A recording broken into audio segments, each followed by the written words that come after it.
Namaskar and welcome to this exciting episode of Sattology, debunking mythology. Sat means truth or eternal. Logos means a study or science. Sattology means a science of truth or study of truth.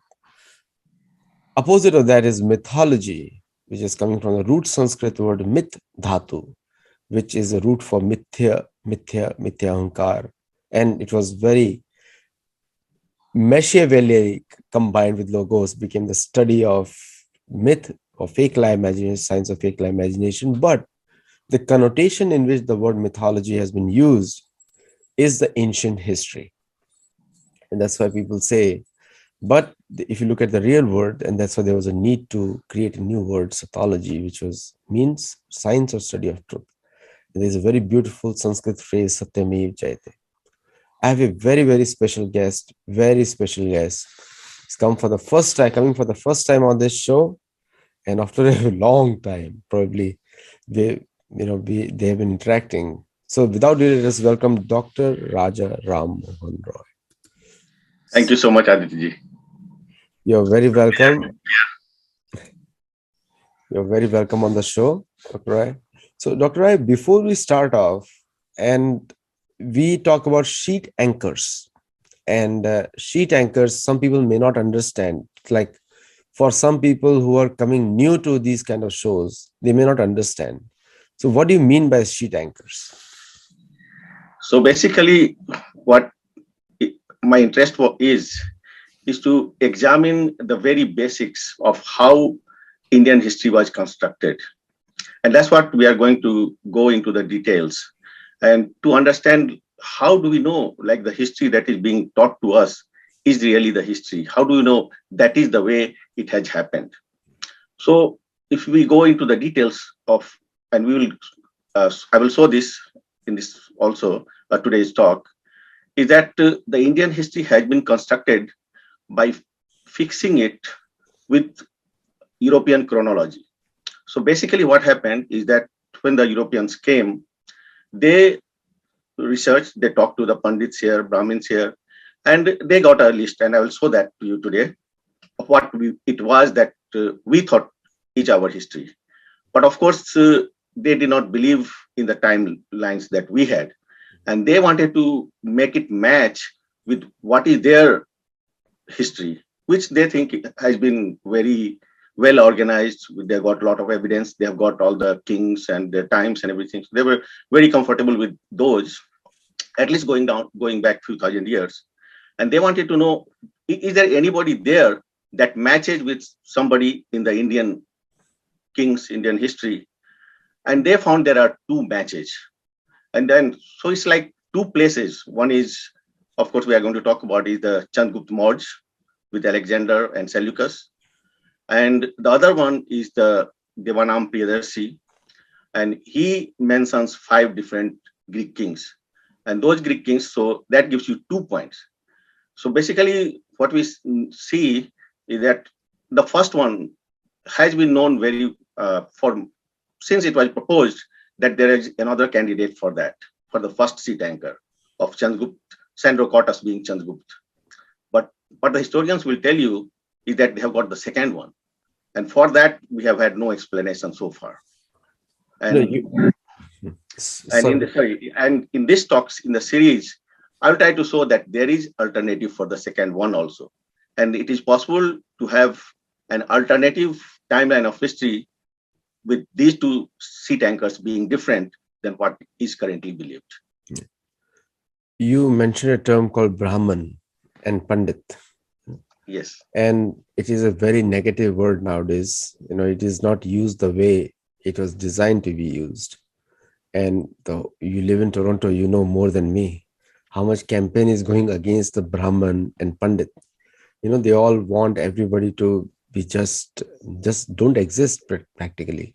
So to answer those people who have problems with the word Brahman, what do you have to say? I don't really get too much into what other people think. As far as I am concerned, since my childhood, I have had great respect for Brahmins and Pandits, and I still have great respect for them, irrespective of what others say.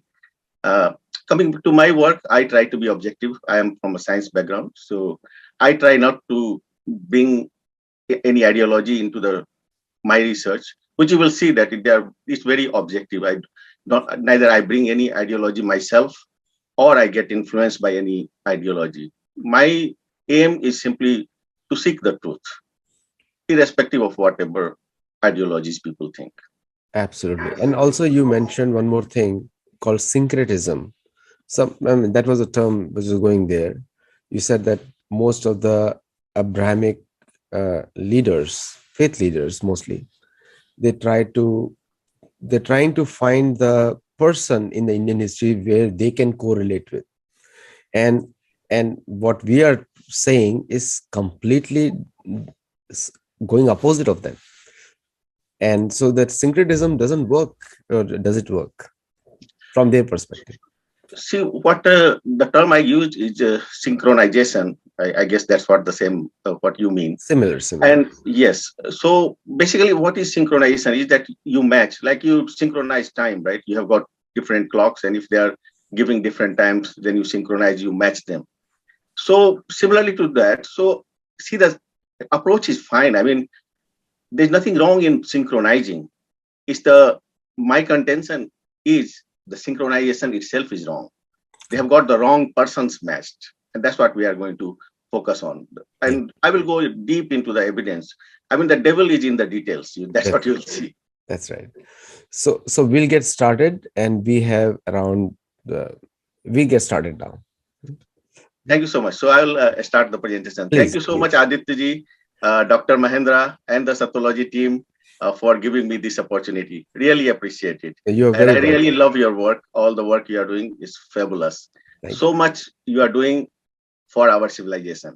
you. All of us And that's together. what my aim is. My like person, I don't have any ideology. I am just pro civilization. I love my civilization. That's all I That's can right. say. And all of us are doing together. Please go ahead, and then we'll continue with some questions after that. Thank you. So while he's showing the presentation, we'll just say that those of you who are want to have any questions, do put it on the comments, and I'm going to ask him for those questions. So can you see my screen now? No, not yet. Not yet. No. No, not yet. We try again. So while Dr. Raja, Okay. now it's coming. Yes. Now it's coming. So I'll make it full screen. Yes, please go ahead. Thank you. So as Aditya ji has said, my name is Raja Ram Mohan Roy. I'm named after the great social reformer. And I will be talking about an alternative timeline of Indian history. And it will be in many parts. We'll go along in much details. So the first one is the seat anchors of Indian history. Now this one slide here shows the motivation for my work. And it is most beautifully expressed by my idol, Swami Vivekananda. And he was a great person, and of course, the most revered person in India, one of the most revered, amazing person. I'm pretty sure there are millions and millions of people who revere him, who follow him. And he knew that the history that was being taught to us, even at his time, was not the correct history. And he said, now it is for us to strike out an independent path of historical research for ourselves, to study the Vedas and Puranas and the ancient annals, Itihas of India, and from them make it your life's sadhana, to write accurate, sympathetic, and soul-inspiring histories of the land. So basically, I'm just following that. I have tried to go into the details. We come from the ancient texts, inscriptions, and try to analyze whether the historical timeline that is taught to us is really the timeline that happened.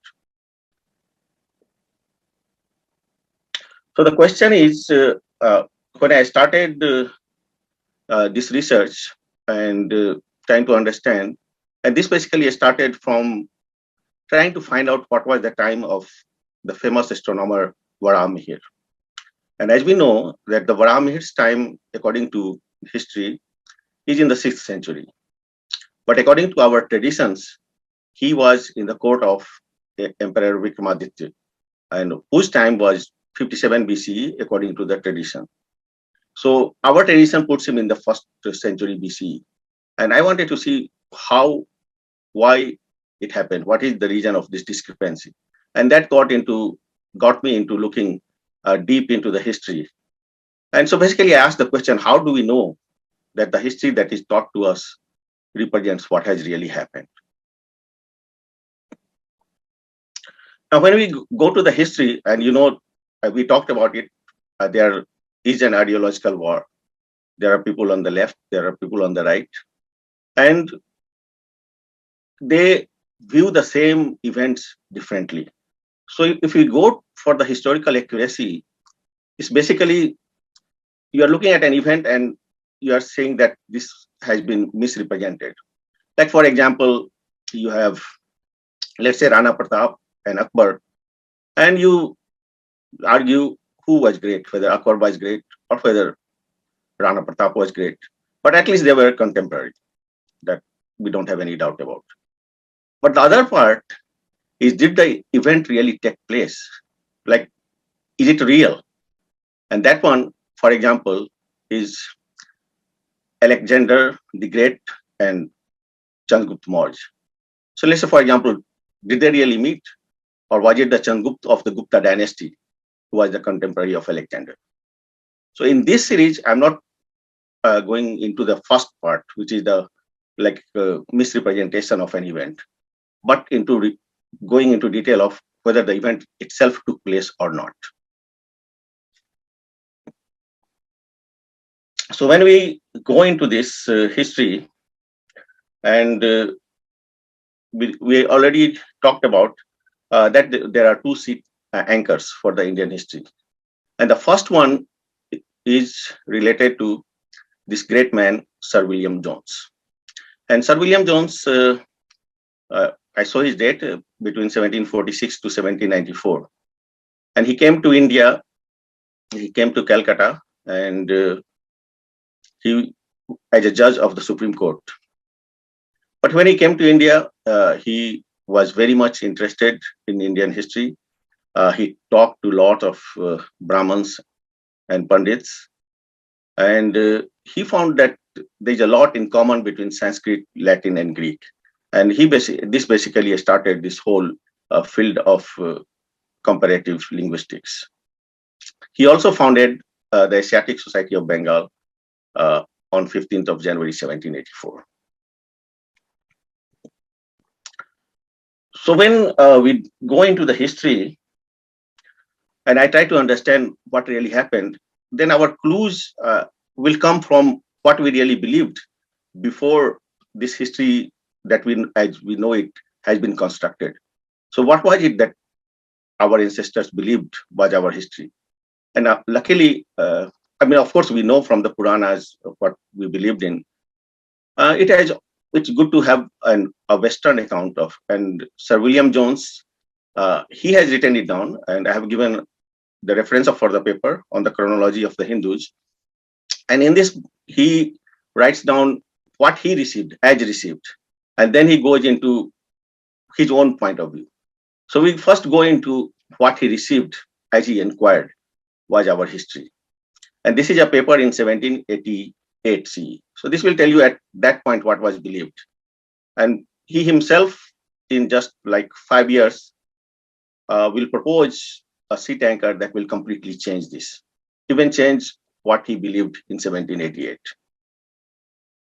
So basically, he gives you an account, and you can go to the paper that I have cited. And it's basically the way we read from the Puranas that there are 4 ages, like Krit Yug, Treta, Dwapar, and Kali Yug. He calls them first age, second age, third age, and fourth age.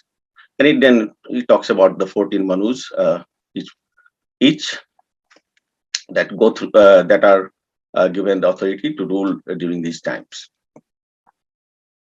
And then he continues, and then you'll see that he thinks that the Vavasvat Manu and the Noah from the Christian scriptures, he thinks they were the same. And then he further proceeds. Here he gives you the name of a very learned person. Of course, he calls him Pandit Radhakant Sharma. You can see his, of course, his spellings are a little different than the way we pronounce it. So he was in touch with a lot of these Pandits, and he was a very inquiring person. He wanted to know about India, and I don't think I have got any evidence to say that he has any bad intention. Seems like a very good person. And then, so as he continues, he talks about Lord Rama, and he gives you the same time that we believe. He says between the silver and brazen ages. So basically, at the junction between Treta and Dwapar, that's what he was given the time. And of course, these timelines are like much bigger. If we go into the theory of the yugas, and he gives you like 1,188,000 years, like that. If we go into the timeline of yugas that was believed, and then we come after that, after Lord Rama, and he say that it starts with Kush. He spells it a little differently. That's the first one there, and then he's given a list of different kings, and it comes to at the last one you see is calls it Brihadran, and interesting, he gives you YBC 3100. So basically, year before Christ, or BCE 3100.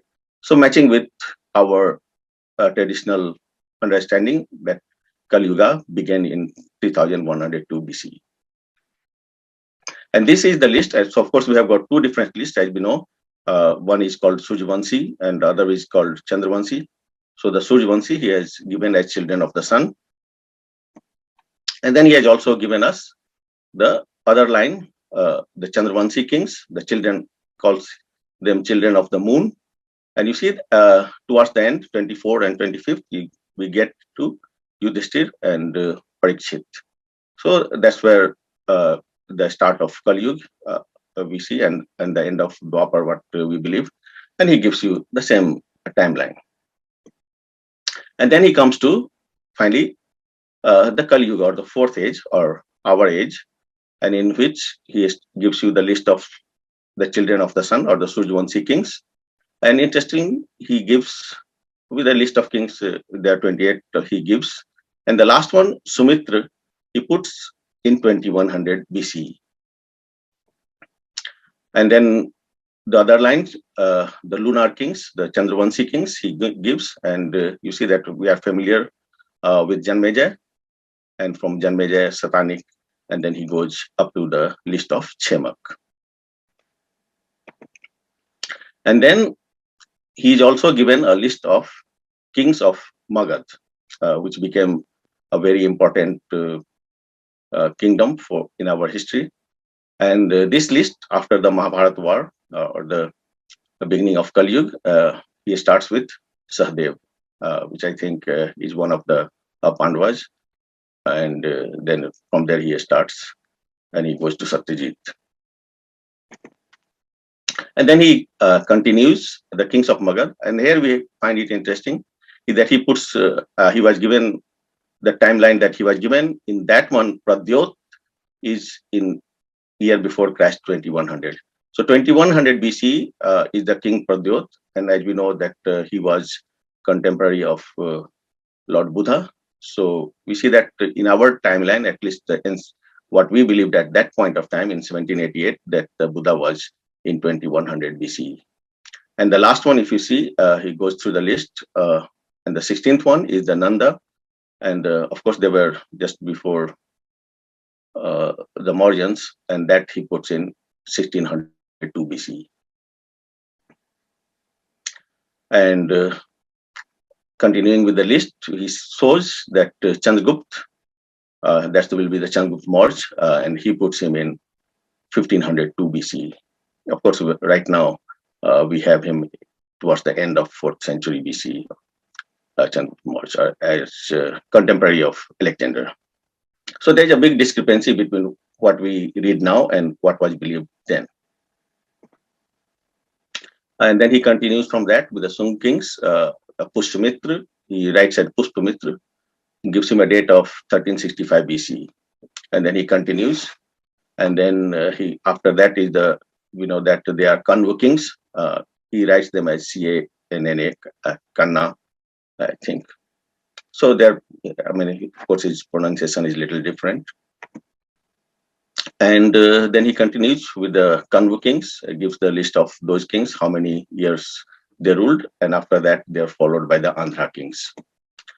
And then here, the Andhra kings lists are given. I think the second one, Krishna, is also known from the Satvahan dynasties, which our history believes is the Andhra kings are actually the Satvahan kings.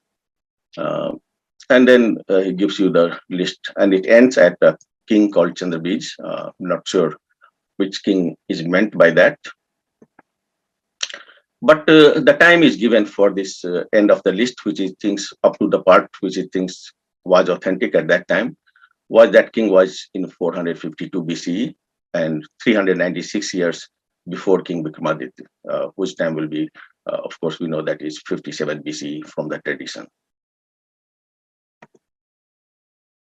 So that was the chronological list that William Jones was given, and he produced it as it was given to him. But of course, then scholars analyze them and try to see what makes sense to them. And what William Jones did then was try to modify it and try to see what he thought about was actually the timeline. And as we saw that we had believed the Buddha to be in about 2100 BCE, but he went with the timeline, with the time of Buddha given by one of these French scholars. Probably don't know how to pronounce his name. But that was about 1026 BCE, and that was the consensus at that time in 1788. And you can see here, he has given, according to him now, what really happened, and he puts Abhimanyu in not around 3102 BCE, but 2029 BCE, year before Christ. And then you can see clearly, I have put in highlight in bold that Buddha was believed to be 1027 BCE at that time in 1788 CE. And also interesting part is that there is a Devapal, king of Gaur, and he has put it in year before Christ 23 BCE. And that kind of strikes out because these kings of Bengal, they are currently believed to be like much later, I think after 1000 CE. And then this is a table that he has kind of produced. I find it interesting. What William Jones believed in 1788, and he thought that the Adam was same as Manu, the first one, and then he thought that Noah was same as second Manu. That's interesting. And then he thinks the Nimrod of from the Bible. I'm not sure about him. He thought it's same as Hiranyakasipu. I found it interesting, but I have not gone into looking why he thought so. And there he said that he shows these are years from 1788. I mean, that's when he wrote, and you can calculate. We have to subtract the 1788 from these numbers, and you see that Buddha he thought was 2815, which is, if you take the subtract 1788, I think we'll come to the same 1027 BCE. And Saka is 1709 from his time, which is like the same as the 78 CE, beginning of the Saka era. So that was what was believed in 1788. But 5 years later, Sir William Jones made a big discovery, and this is how he wrote it. This discovery led to another of great moment for Chandragupta, who from a military adventurer became like Sandrapatas, the sovereign of Upper Hindustan, actually fixed the seat of his empire at Pataliputra, where he received ambassadors from foreign princes and was no other than that very Sandrocotus who concluded a treaty with Seleucus Nicator. So he was reading, I think, Mudra Rakshas, and there he found the name Chandragupta, and he immediately connected that Chandragupta Maurya with Sandrocotus, which comes in the Greek accounts, and we'll talk about it in much more detail in later shows. And he then made this connection of Sandrocotus of the Greek accounts being the same as Chandragupta Maurya, and this became the first seat anchor. And that was in 1793. Sir William Jones passed away next year. So between 1793 to 1838, we had this first seat anchor. So obviously the history was still being in a fluid situation, which was being changed, which was being worked out. And the second breakthrough for the Indian history came from this great man, James Prinsep. And he, his time was 1799 to 1840, so was probably just lived for 40 years. And he came to Calcutta as an essay master. His father had made a lot of money by being in India, and then he went back to England. He became influential, and he got his son James a job in India. He got him trained as a for that job in England, and then got him job here, and he came. He was a very inquiring person. He worked a lot in the field of Indology. He was the founding editor of the Journal of Asiatic Society. And we should be really very, very grateful to him because he deciphered the Kharosthi and the Brahmi scripts of ancient India. So truly great man. And he was the person who identified the Devanam Priyadarshi with Ashok Maurya. And that was in 1838. So the first breakthrough was 1793. The second breakthrough was in 1838. And after this breakthrough, I think he also just died in a couple of years after this discovery. So almost looks like these people were made to discover these things. And for him, it came, he got the hint from the work by Mr. Turner, who was looking into the Sri Lankan history. And there also, the term Devanam Priyadarshi comes, but this is applied to a different king in Lanka. And he made this connection, and these two seat anchors then became firm. So the second one comes from this 13th rock edict of Devanam Priyadarshi. And I have produced it here. And this is the most important evidence that you can think of for the whole Indian history, because it gives the 5 different Greek kings, the names. And here it says, I've got it from the Corpus Inscriptionum Indicarum. That has got multiple volumes and gives you all the inscriptions from that are found in India. It says that, and this conquest has been won repeatedly by Devanam Priya, both here and among all his borders, even as far as at the distance of 600 yojanas, where the Yona king named Antioch is ruling, and beyond this Antioch, where 4 kings are ruling, Turmaya, which identified with Ptolemy, named Antikini. Then we've got Maka, which identified with Mag, King Maga, and Alexander is identified with Alexander.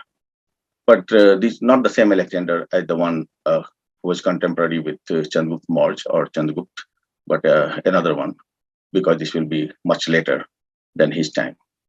So these are the 5 kings, and of course they were contemporary of Devanam Priya.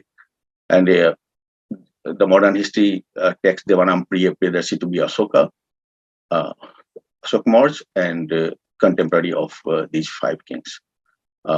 We'll go into the great details of who are these kings, whether there is an alternative interpretation possible later in the series.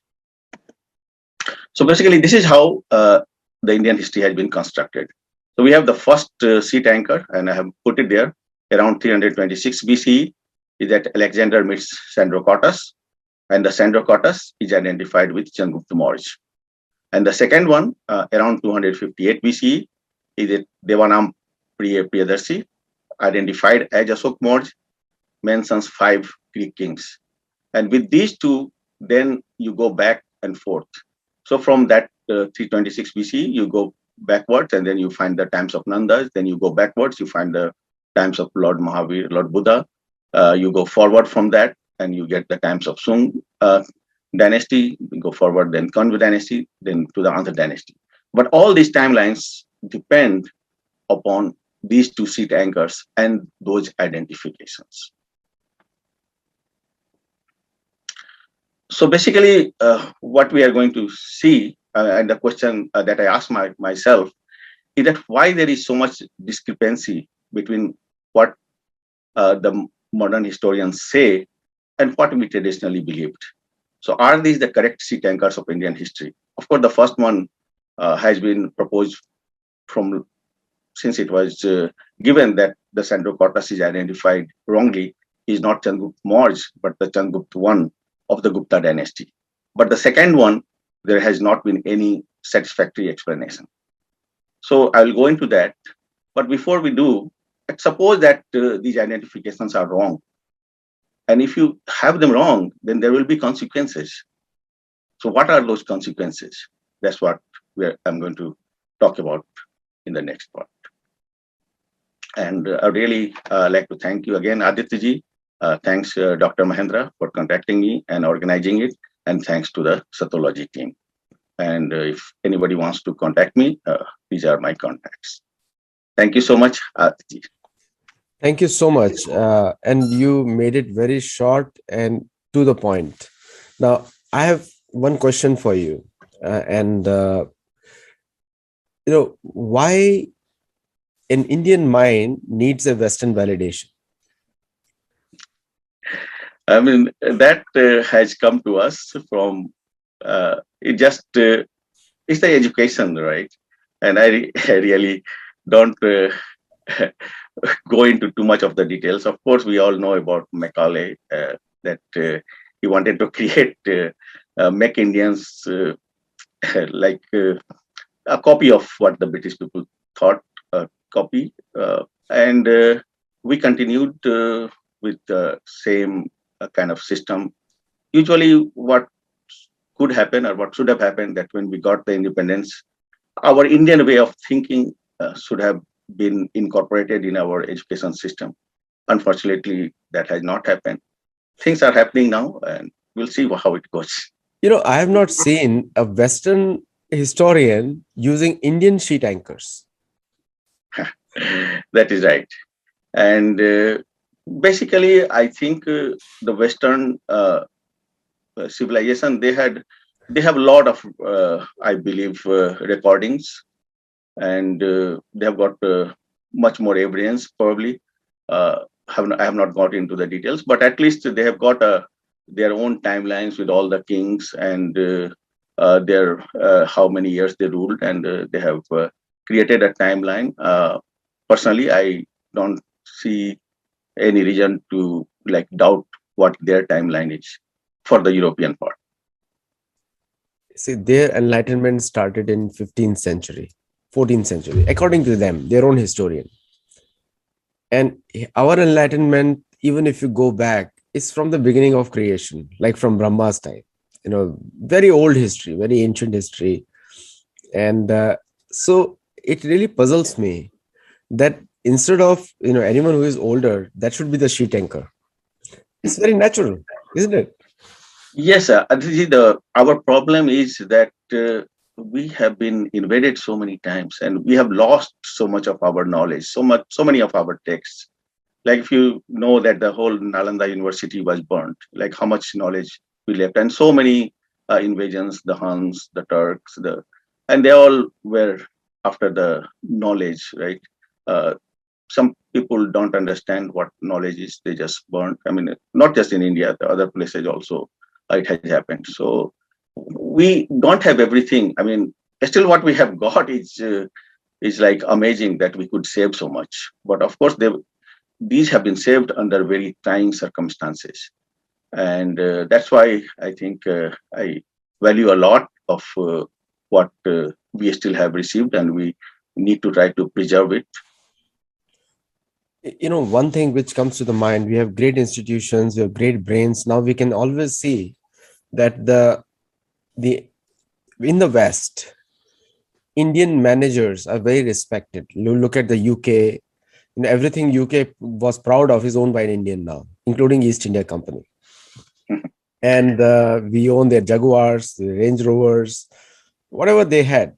And in US also, gradually the Microsoft, the Google, the Twitter, all these things are also coming. So anyone who has superior brain must be a superior culture, isn't it? It's a very logical thing to say.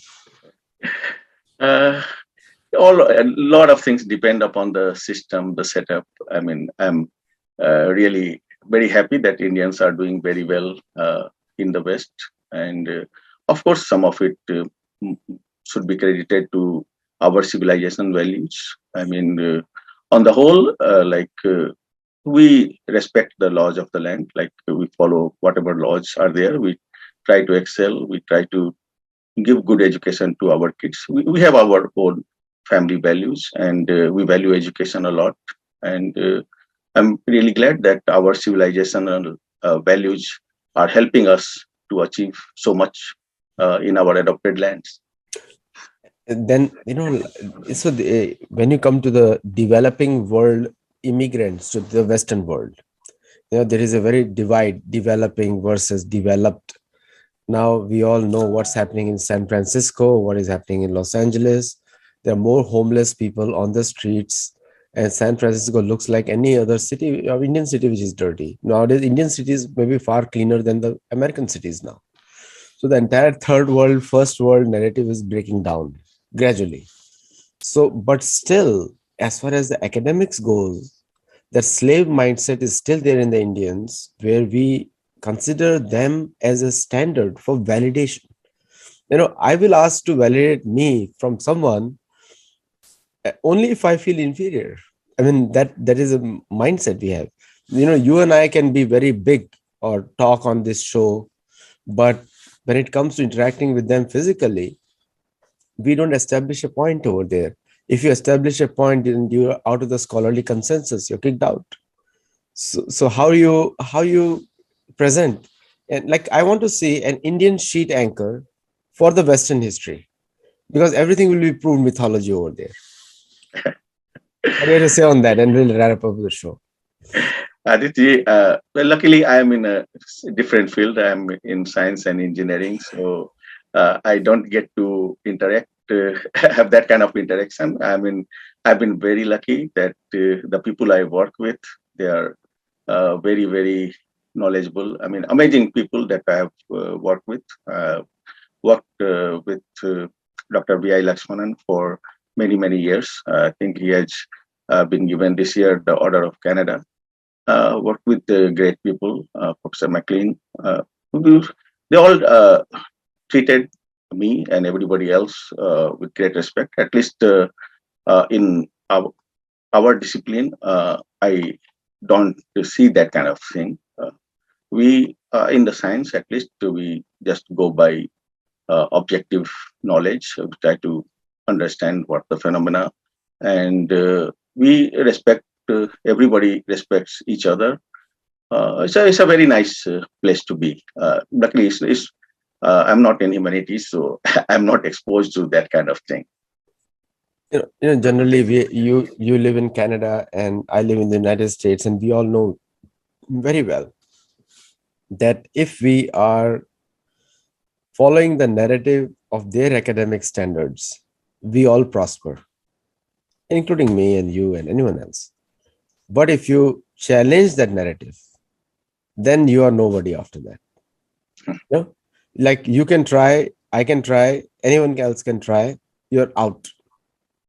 Only in India, there's a very famous Hindi song, Sari Dunya Ka Boj Hum Uthate Hain, Log Aate Hain aur Chale Jate Hain. The Coolie movie of Amitabh Bachchan. We have that mindset that we don't value anything what we have, we don't value our own sheet anchors, and we don't want to present a story in the Indian academic circles from which counters the Western viewpoint. We don't do that. It is not the responsibility of people like you and me sitting in the West. It is the responsibility of the Indian academics to do the thing, because they are the ones who are sitting in the land, but they also justify and they also quote these Western authors to gain credibility in India. So what is wrong there? And then we'll end the show. Thank you. It's hard to say. I mean, what we have, and we will go more in the series, that the historians have their own set of evidences. And of course, the historians will go by the evidence. So if we want to change, then we have to show that there is an alternative explanation for the evidence. As a scientist also, I respect the data. The data is supreme. So the evidence that we have, let's say inscriptions and those are, we cannot ignore those evidences. So we have to present the case that there is an alternative explanation for that evidence, and that's what I plan to argue at least. And in my case, like I'm not really seeking any validation from anyone. It is, I mean, science and engineering. This is what I do in my spare time. So it takes a lot of my time, but this is all for my own. It's like from a sense of duty to my civilization. That I mean, if I'm in a position where I can analyze, I can think, and I can do some contribution, then I don't want to regret later in life that I had an opportunity and I did not do it. So it is just for my own satisfaction, and hopefully people will go through, people will appreciate. But it's not like what I'm saying is like really what happened. It's just it has to be taken as a point of view, and it has to be analyzed. And I'm pretty sure if the analysis is right, then other people will also come. They will analyze it, and if it is right, they will accept it. And if even if it is wrong, then people will still gain all the knowledge, that the background information that I am giving, and they can use it to understand things better, and hopefully will lead to more development. The whole aim is to have a better understanding of our civilization, and a civilization that I love so much. Absolutely. And I really commend you on your work and your adherence to truthful standards. That's what you're trying to say. And for all the viewers who are watching, we are doing all these shows or Sattology shows just to bring out the point of view, because the point of view of natives has completely evaporated. Like you just currently said, the evidences are not there. And we all know the reason why evidences are not there. They're wiped out. Purposefully, they're wiped out. What happened in South America? What happened in Asia? The native history was completely wiped out. Completely. Like if you go to Brazil, the history starts from 1500. There's no history before that. And anything before that is considered prehistory. That means the children have no right to know it. So all the Brazilians are walking as Portuguese mummies. And that is happening in Bolivia, that's happening in Uruguay, that's happening in Chile and Mexico. Now, gradually Mexicans are waking up, but Mexico is happening. In Canada, we have so many instances of graves being dug out from the church backyards. Very sad, very, very sad. And these are the same people who are in the academic circle doing validating everybody else. And they did not validate their own history, what they did to the children. Why children who are from native communities need to be treated so shabbily? It's a blot on the history Of course. And I've always called Canada, USA, Australia as occupied territories in my new book also, because they have been conquered, not civilized. They were killed brutally. And we all know the frontier wars, what happened there. But anyway, thank you so much, Dr. Roy, for coming on the show.